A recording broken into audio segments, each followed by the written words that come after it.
Hi, everybody. Welcome to the CoronaSphere Lounge. I'm your host, Bill Whittle, coming to you live from the Plane of Infinite Despair here in the United States of America, 2020, April 8th. Not a whole lot of big news today, so just a little bit of speculation, and maybe we'll go home a little early. I hope everybody's doing well. It looks like the country's doing well. The latest figures, once again, revised downward significantly.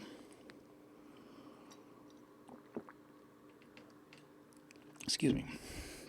And that's always good news.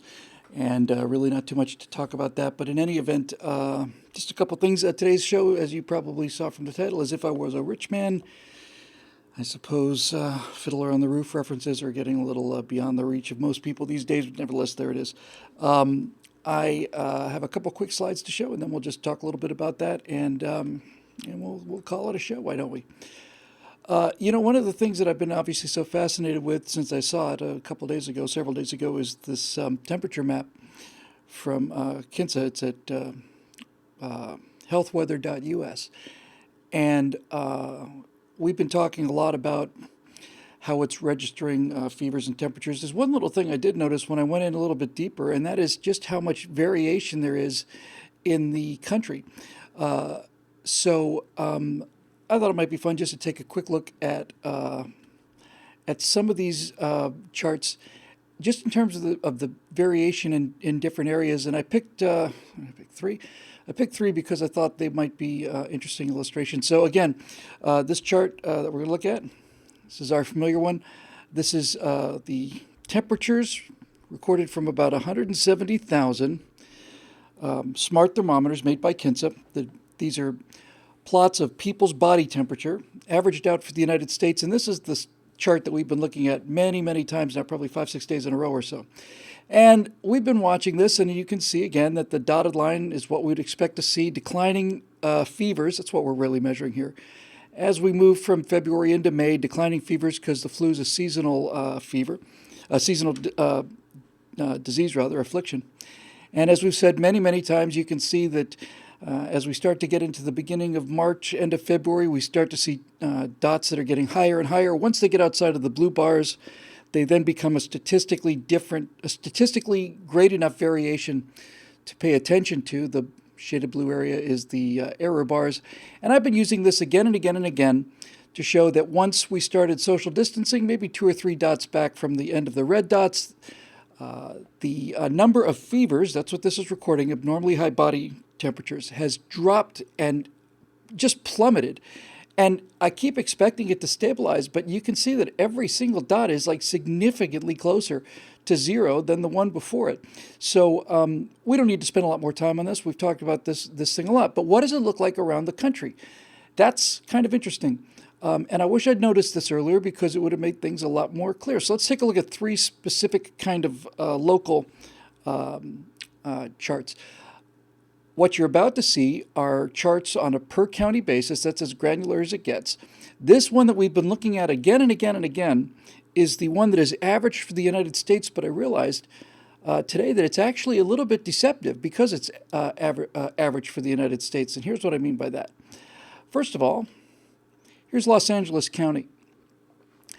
You can see that LA County, there are essentially no people with fevers in LA County, at least no people with fevers who have KINSA thermometers. But again, with the data set of about 170,000, that's a reasonable start in terms of being able to tell us general trends. You get polling data on questions that are within 2 or 3 percentage points, with a far, far, far smaller base of data than that.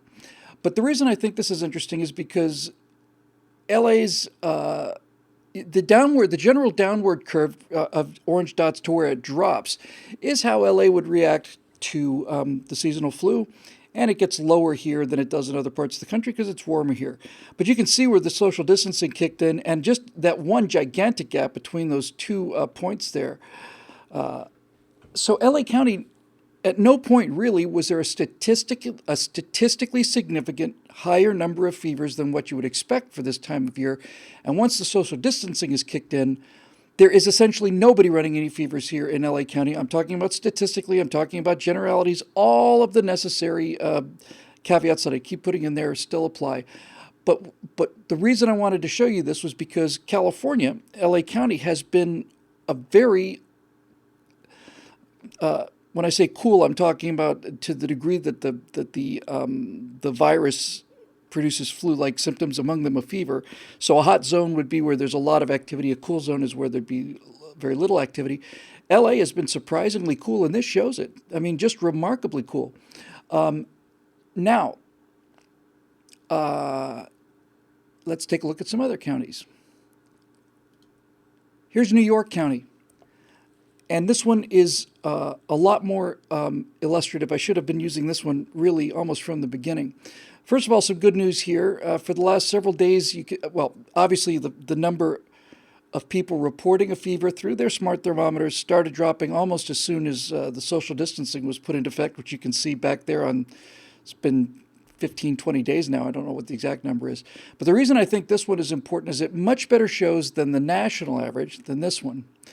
The New York County chart shows just how dramatically that line was growing, just how far northeast that curve was heading.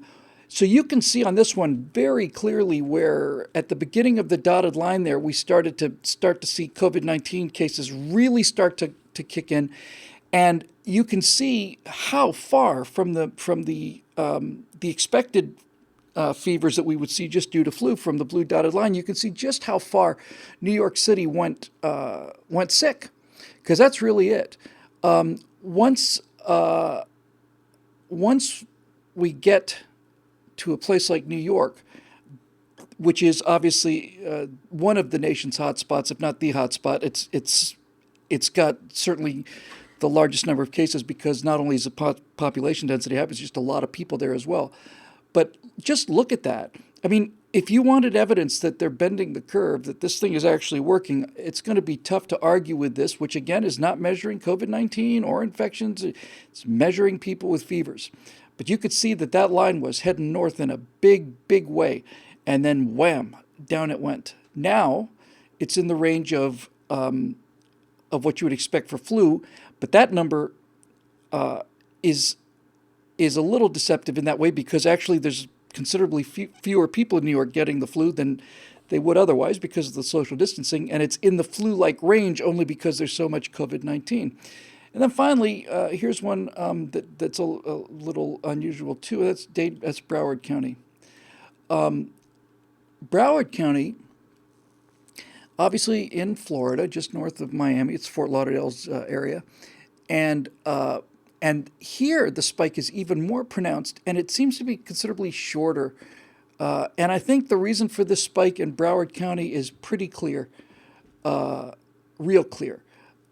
Broward County is where a lot of kids go for spring break, and if it turns out that this data is reporting what I suspect it's reporting, and I know what it's reporting. It's reporting people with fevers in this particular chart in this particular chart, we have an idea of what we would expect the total number of fevers to be at this time of year due to the flu or other known diseases. Look at that spike. You know what that spike is? That spike is a bunch of kids coming down to Broward County and basically clustering on the beaches and elsewhere otherwise, and basically saying, well, if I get COVID-19, I guess I get COVID-19. Who cares? You know, I'm young, I'll survive it. And what this is showing me, since this is not tracking the college kids, what this is telling me is that those kids who came down to party on the beaches in Florida, partied on the beaches in Florida, and virtually all of them went home healthy, but they didn't leave it healthy. They didn't leave that place healthy at all. They left a very sharp spike in people who are running fevers. They came down, they partied, they bought beer, they went to stores, they bought T-shirts, they stayed in hotel rooms, they licked doorknobs and all the rest of it. Then they went back home to their colleges, and what they left in their wake in Broward County is a big, big, big spike of sick people, and some of those people are dead now. But again, pretty clear where that social distancing kind of thing came in. And Lord Bio says it could be snowbirds from New York or elsewhere. I rather doubt that, given the travel restrictions. I'd be willing to bet that virtually all of it is from the spring break. And if you look at the Florida map, which I don't have handy on me here, and I'm not going to go to the trouble of getting, but if you look at the Florida map, what you find about Florida is that all down the East Coast, every county that is on the Atlantic coast, then down to Key West, and then all of the counties up the West Coast are all showing this kind of growth. The center of the state, however, is not. The center of the state is normal. It's just the beaches. Inland counties, I don't know this for a fact, but I seem to want to think that Orlando is more or less the way it is. And anyway, you get the idea. I just thought it was interesting to see these because, again, one last time, we've been looking at the U.S. Trend, and the U.S. trend shows a pretty clear spike in temperatures, fevers, and then a strong indication of a drop due to social distancing. But a lot of that is because LA County is actually flat and below the curve. New York County is a much higher spike and a much clearer indication not only of how much the social distancing has brought it down, but how high it was going in the first place. And then again, here's our little Florida guests. Look, I'd be the first person to admit this whole thing could be essentially nonsense. It's not a scientific study, but the reason I like it is because it's logical and it matches what we're seeing in a general rule. And the idea, once again, of looking at body temperatures rather than virus infections. We don't have the test cases for those yet still. They're coming fast, and they're coming every day, but we still don't know what the base of the population is. But with the thermometers, we do. We know what normal body temperature is. If we're just measuring body temperature, we not only have the numbers of fevers, we also have a really good baseline of what normal is in terms of percentages and so on. It's better than nothing, let's put it that way. Now, of course, the ultimate achievement will be when we get our government chips that will go into our arms and report to the government at any moment of the day just exactly how sick we are, and think about how wonderful life will be when that happens. But fortunately, we're not there yet. Today's topic is just a little speculation because there's nothing really breaking that I have to chew on that we haven't talked about before. The numbers are down everywhere. That's good news. I'm going to do a cut-down version of the show yesterday. I am wrapping up, as we speak, the final paragraphs of the Cold War. We added another episode because we just couldn't pack all that history in, but I'll have that finished by tonight. And then it'll be, my days will not be filled with these shows and then every other second of it writing Cold War. We'll be able to do some firewalls and kind of condense a lot of this stuff and make it a little more easily accessible. So anyway, today, just a couple of thoughts. And I don't mean them to sound as snarky as they are, but they have struck me. I saw Bill Gates, who's become kind of a sort of an expert and a champion on this because he gave a TED Talk a few years ago about a global pandemic that's coming. And everybody said he's a visionary and so on. I don't particularly, let's just put it this way. It's not like Bill Gates broke the news. Bill Gates pointed out what many people have been pointing out. This entire subject's been clearly in the open for 20 years now, I would say at least. So I don't really see that he's a visionary who was the only person who called it. And I don't mean this segment to sound as snarky as perhaps it does. Because as I pointed out yesterday, I think the most likely explanation for everything is that with very, very, very few exceptions, people are just doing the best they can. And that means all people. But there is something about this that I find a little annoying, and maybe I just need to get it out of my system. Jeff Bezos, the richest man in the world, donated $100 million to COVID-19 relief. And $100 million is $100 million, but there's a biblical parable and many other biblical stories. In fact, this kind of thing is everywhere about the measure of charity not being the amount of money you give, but the amount of money that you give relative to how much money you have. $100 million is a lot of money, and certainly I'm not beating him up. He didn't have to donate anything, but $100 million is 1/10 of $1 billion, and Bezos has pretty near $100 billion. This isn't about something trivial. I mean, this is more important. John Galt says that Jack Dorsey donated $1 billion, and Dorsey, who I've never heard of, obviously got some money, but he's not in the category that Bezos is, or Bloomberg, or any of the rest of them. I don't imagine.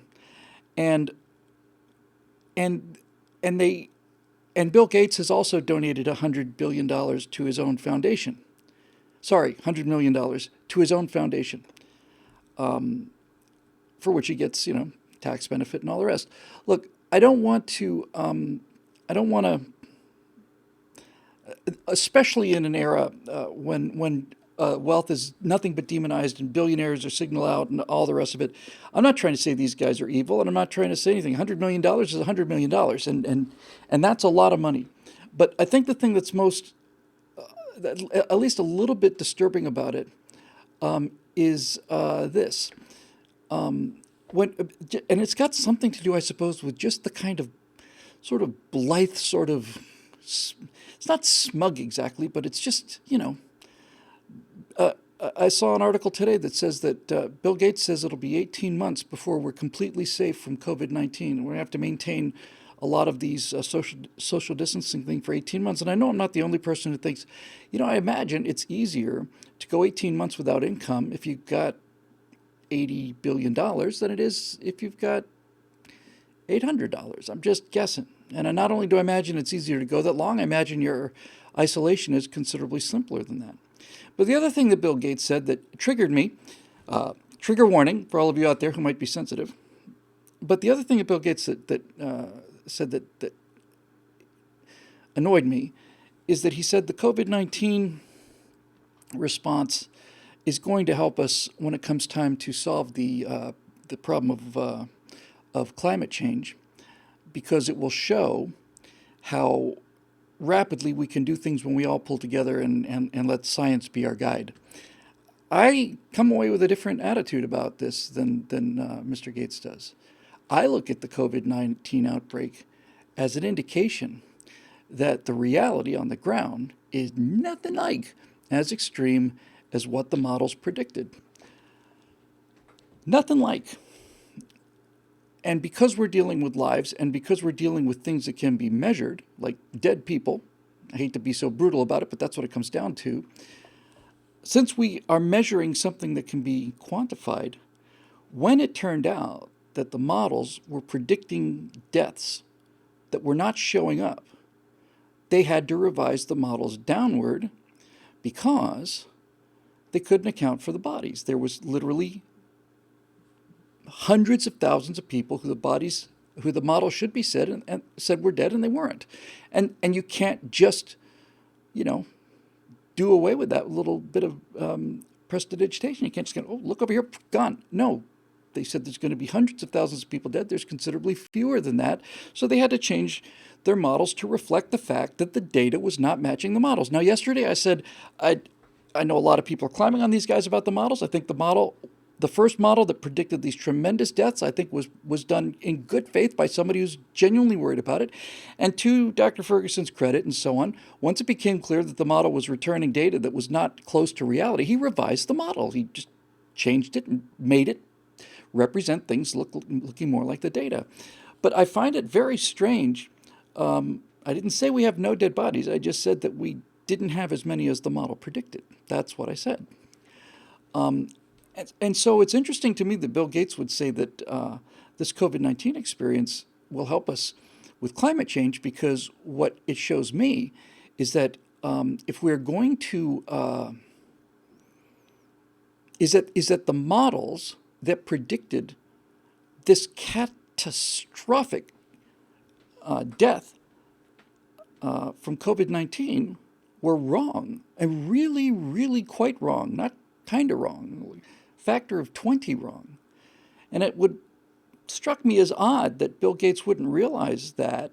And since the entire climate change argument is predicated on climate models, and since there's no dead temperatures floating around for reporters to take a picture of, there's no way to quantify the fact that the models don't come out to what they say they do unless you're capable of having a laboratory that can measure carbon dioxide in parts per million. And not many people have that with them in their pocket. So again, it makes me wonder. It makes me wonder where these guys are coming from. And you don't have to go to. I'm not saying it's not true, but I'm saying you certainly don't have to start with this evil cabal of guys who are going to take over the world. I think it's much more simple than that, really. I think it's much more simple. I think when you achieve that kind of wealth, you are in the kind of bubble that makes even Hollywood celebrity look like regular townsfolk at the county fair. When you hit that level of wealth, you are now in a club that consists of 10 people. I mean, really, when you get right down to it, 10 Americans anyway. Not these schmoes with a few billion here and there like Trump. Trump would be serving drinks at the kind of club we're talking about. But it's not just a function of them being spectacularly rich. It's also a function, I think, of them being spectacularly rich in the tech field. Virtually all of them. Oh my gosh. John Persing has a quote. I don't know if he came up with it, but the quote is, Bill Gates couldn't even keep Windows virus free. It's time for him to sit down. It's a great point, huh? My God, that's the ultimate mic drop right there. But but my point is that you don't just become isolated from reality. When you have that kind of money, I don't I see evidence of it in statements made by guys like Zuckerberg, and much more alarming behavior of like the guys at Google and Alphabet and all this other stuff. I'm utterly convinced that these people start to think that they're gods. I don't think that they think that they're gods. I don't think they walk around and say, I am now a god. Like, I just think they think that having made that much money, having that much influence, and dealing with people and data as a mathematical kind of a thing, that I think they start to believe that they know everything, and that where their opinion differs with the opinion of other people, clearly they're right because they've got so much money and they had to be smart because they got it in computers. But you know, let's just not forget that Albert Einstein was known to have walked around the neighborhood and knocked on his own door to see if anybody was home. He was so taken by where he was mentally. And I think the one thing that I could say with some confidence is that Bill Gates, just as an example, has exceedingly deep knowledge, and exceedingly deep knowledge not just of Microsoft and Windows, but of what the future of the computer industry is, how it affects society, all of that. He hears things that we never get to hear, and I get that that knowledge is very, very deep, but it's also very narrow. And when it comes time to politics, when it comes time to talk about people who are leaders, you don't want a guy with very, very deep and narrow knowledge. You want a guy with relatively shallow but extremely broad knowledge. You want a guy who knows a little something about everything, because that's what politics is. Politics is the collection of all of us doing what we do, and the more widespread experience that a president or a leader has, the better a leader he is.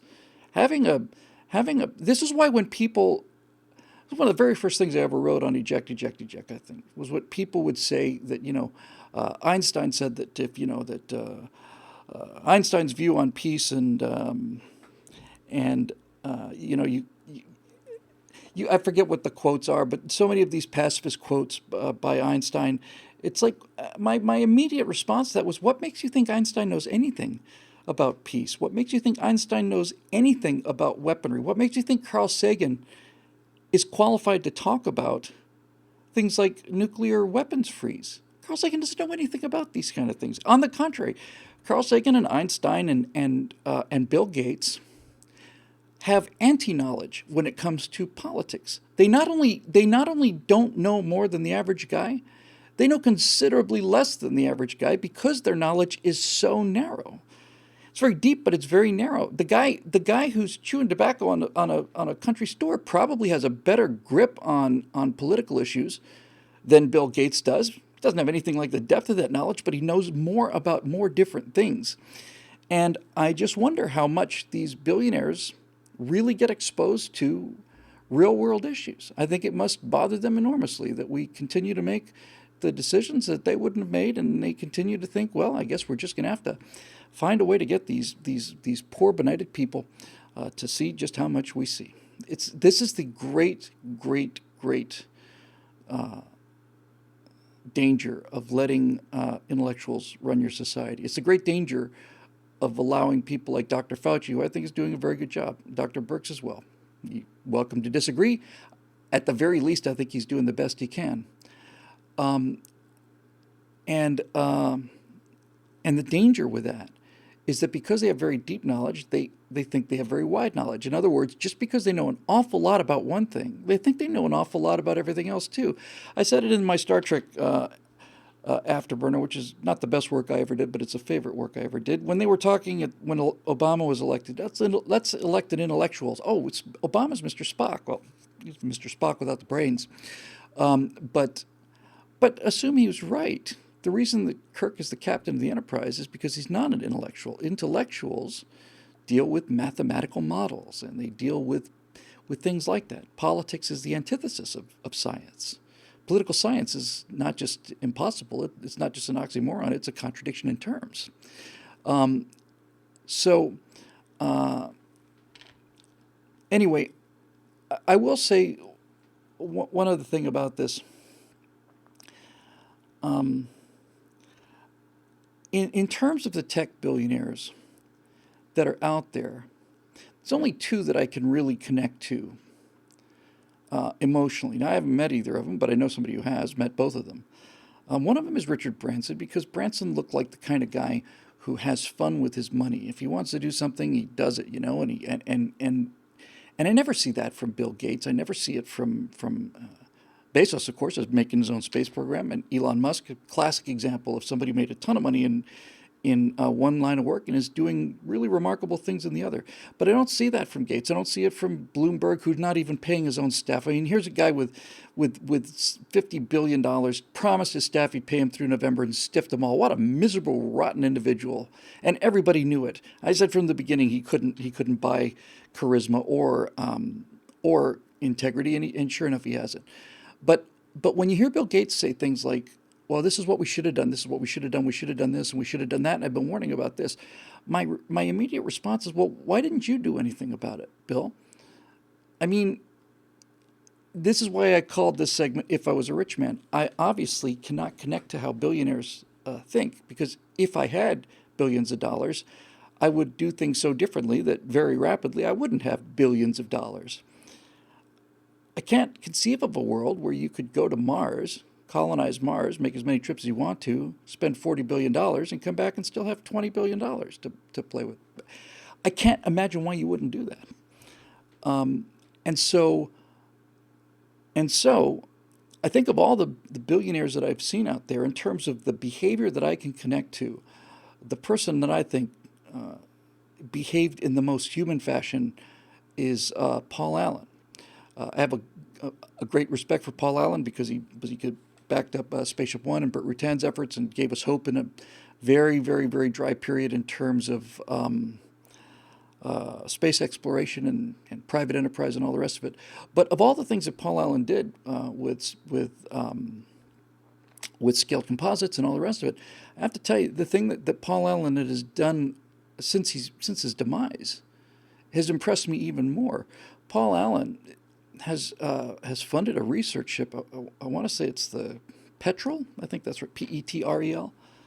Paul Allen's put money into a state-of-the-art oceanic research vessel, and the mission of this vessel, near as I can tell, is to go out and discover famous shipwrecks, specifically World War II shipwrecks. Petrel has found Musashi. Look, I'm going to give a list of names. I may be wrong about one or two of them, but anyway, he's found the battleships that were lost in Suriago Strait. He's found all of the four aircraft carriers that were all of the five aircraft carriers that were sunk at Midway. Found the four Japanese carriers. Found the Yorktown. This vessel goes out there using his money after he's passed away, and discovers things for historical benefit that are of no financial benefit whatsoever. Did he find the Johnson? I know he's looking for it. I've heard that he did. In any event, it's very damn deep water out there in the Pacific, and he's found them all, and he continues to find them all the time. And every single day, you find, oh, they found the Kaga rather. Oh, look at that. Here's this. It's still out there. That to me is what I would do with that kind of money. I would do things that were fun and interesting and so on. And this brings me back to the Bill Gates thing, which brings me back to CoronaSphere Lounge, and we're gonna call it a day here, I guess. But if I was being deified the way Bill Gates is being deified, if I genuinely was a visionary who saw this coming, saw it was inevitable, I think instead of just doing a TED talk, if it had been me, I might have just chucked a couple of, I don't know, chump change, 7, 8, $10 billion. I would have put 7 or 8, $10 billion on things like storing masks, having national stockpiles of masks, having everything that he said we would need. If it turned out that the government wasn't doing it, and I believed it was coming, the way Bill Gates claims he believes it was coming, I would do it because I could. I could. And I don't know why he didn't. And this is what I guess why it brings me back to it. I don't know why he didn't. And so this idea that Bill Gates is this visionary and we should listen to him about staying indoors for 18 months strikes me as just a little off key. He's not evil. At least what I'm talking about here is not evil. He may be sacrificing thousands of children a day in order to maintain his haircut, but I have no evidence of that. But certainly giving $100 million is not an evil act, but it does make you kind of wonder that if you really did have those kind of resources and you saw this coming, why didn't you do something about it? I'm not saying why don't you give up everything you've got to do something about it, because that's the kind of thing that makes people into genuine, actual martyrs and saints and heroes, people who give up virtually everything they have. But I wonder how much of the presumed damage that was done because we didn't have enough stuff in place, I wonder how much of that could have been mitigated by Bill Gates, who then would have been able to be a genuine hero, a guy who put his money where his mouth was and could point to the scoreboard. And ideally, he wouldn't have to point to the scoreboard. The people that are praising him now would be able to praise him and say, not just, hey, you were right about this, Bill, but Bill, you were right about this, and you did something about it. And you spent your own money on it. And I don't see that he did that. And again, I don't find that doesn't make him a bad guy, but it doesn't make him what he's being made out to be. If I had that kind of money and I saw this coming, that's what I'd do. If I had that kind of money right now, I could tell you a couple things I would do. I would have prepared for a bio catastrophe like this. I would spend whatever I could spend on getting the nation's electrical grid hardened for EMP attacks. My friend Bert Rutan, who's an expert on these kind of things, who's actually watching some of these shows, has talked about the power of prizes. He's talked about how the X Prize that he had Spaceship One built for, he wanted to build it, and Paul Allen wanted to build it, so they built it. But that there was a prize there, and it's been so long now, I'm embarrassed to say that I don't remember. I want to say it was about I think it was a $10 million prize. But Bert points out that people will spend $30, $40 million to get $10 million prize, and several competitors will spend that too. That if you really want to motivate innovation and risk and new procedures, prizes are a fantastic way to go.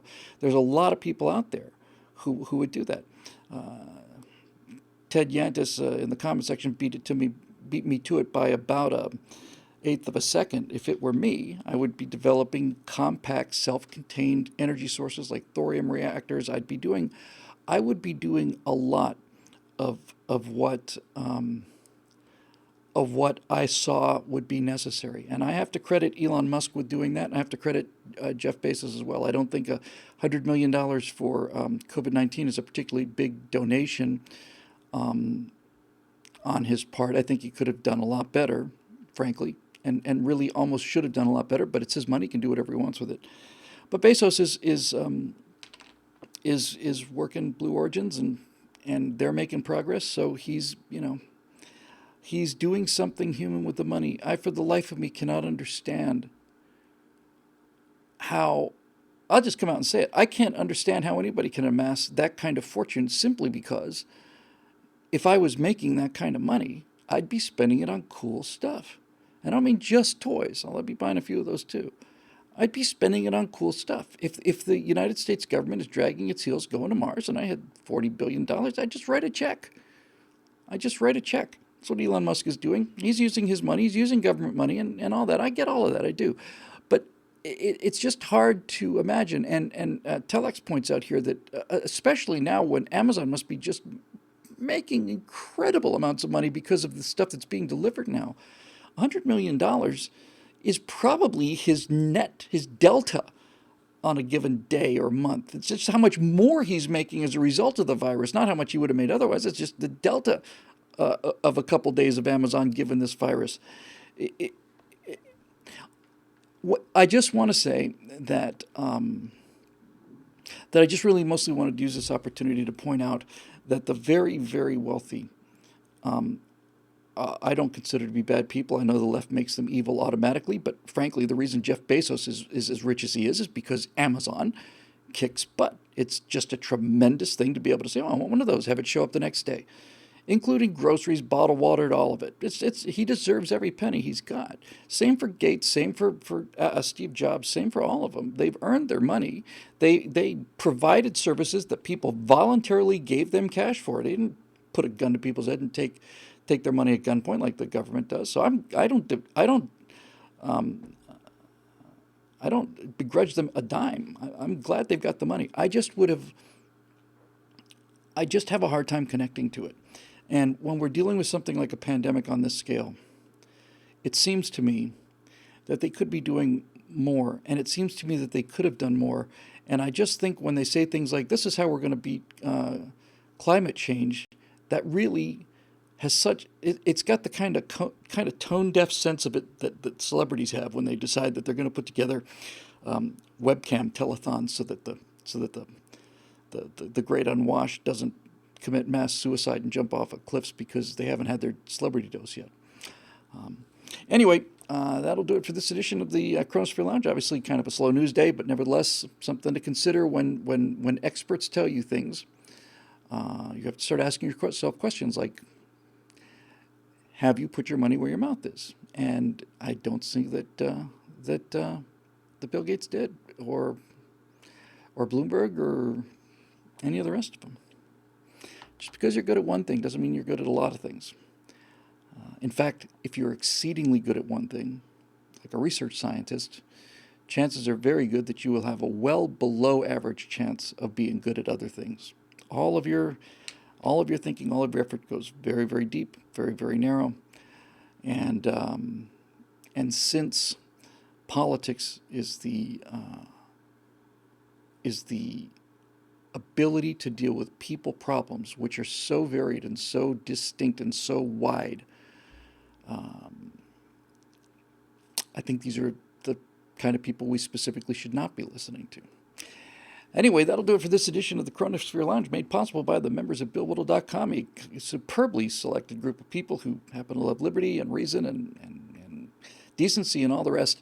And they have continued to fund this enterprise And while they haven't made me exactly a rich man, they certainly made me a better one. And they insist that the money that comes into this company gets used to spread the message to people who haven't put any money in, so that they get it for free. And that's been our mission, and that's been their mission, and it's just been an absolute honor, a pleasure, and a privilege to been able to continue to provide a voice about these issues, because other people are paying $9.95 a month to allow me to do that.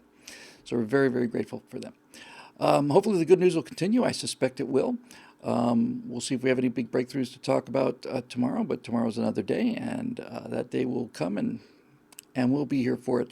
We are in the middle of the real peak now, where April 9th was predicted to be the peak day for New York. That may have come earlier than expected. But what we are seeing is that we have a lot more available resources, no matter how badly strained those hospitals are in New York, and they're going through real trying times right now.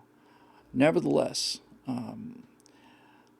it looks like if we go back to one last time, just for good luck, bang, bang, boom, wow. That's what the sacrifices that we've been making have accomplished, and we've saved a lot of American lives. And that not only means that we've saved lives, but if we can keep these numbers low and have the peaks come earlier, then we can start paying attention to getting back on the other side, and recovering this economy and getting into a post-COVID-19 future, which I think, as I said yesterday, is going to be a far, far more prosperous future, and a freer one as well, because all of the restrictions that are built into our society over the years are second wave industrial era restrictions, and this virus is helping to shoo them along into the waiting arms of history. Anyway, that's it for this edition of the show. Thanks again for our members for making it possible. I'm Bill Whittle. We'll see you tomorrow right here on the CoronaSphere Lounge.